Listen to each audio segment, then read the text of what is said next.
Okay, so we have our final test. As you can see, I've put my wheels on, I've temporarily attached those. That may curve, that's going to present somewhat of a challenge. I've got my string wound tight, and I've got my mousetrap set in its safety position. I'm going to launch it, and let's see what type of distance we get on this. Remember, the key is to test it, to make changes, and to retest it, because engineering is about solving problems. Well, set it off. Here I am. One. I have my device set. My wheels are hastily put together because, again, this is a temporary configuration. I'm going to launch it and see if it works. If it works, great. I'll point out a couple issues that I may have with it, and then we'll see what happens. So here we go. 1, 2, 3.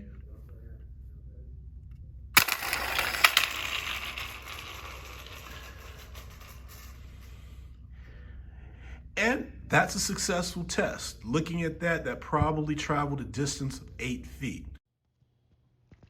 I just wanted to take this time to remind you that during the course of creating this project, that it's ideal to document your process. This simply means that for everything that you do, whenever you run a test, record the distance, record what you saw, and think about things that you may change. So then in the next iteration or in the next version of what you're doing, you can make those changes and see how they affected your project. This is the way you will make progress toward your goal. Remember again, as Mr. May says, engineering is about solving problems. And we document what we see and then make changes to see how those changes affected our product. There you go. Considering you can make this go a lot further, think about what you just saw and what could be done to improve it. All right, so here, back at the lab, tinkering around.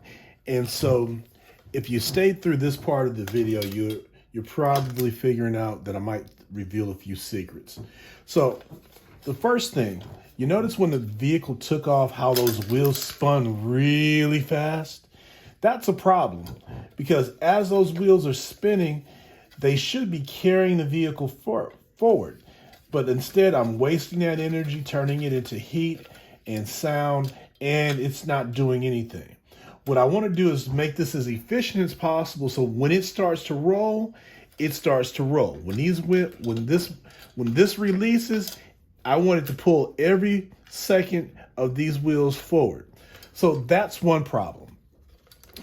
If you'll notice here at the top of these wheels, they're pretty smooth. Think about the wheels on your mother's car. Are they smooth like that?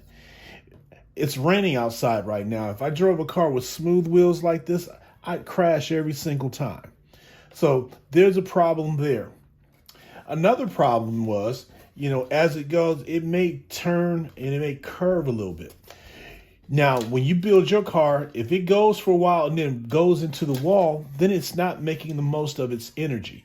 So you might want to solve that problem as well. Here, eventually, if it had gone all the way, because this is attached to this, it's just going to stop and then go backwards. So you have to devise some sort of way to make it go and then release, and so it'll coast. That has everything to do with the axle right here.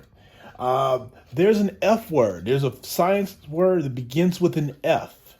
If you can email me that word that deals with the rubbing together of surfaces, I might post another video with another hint. And don't email me a bad word.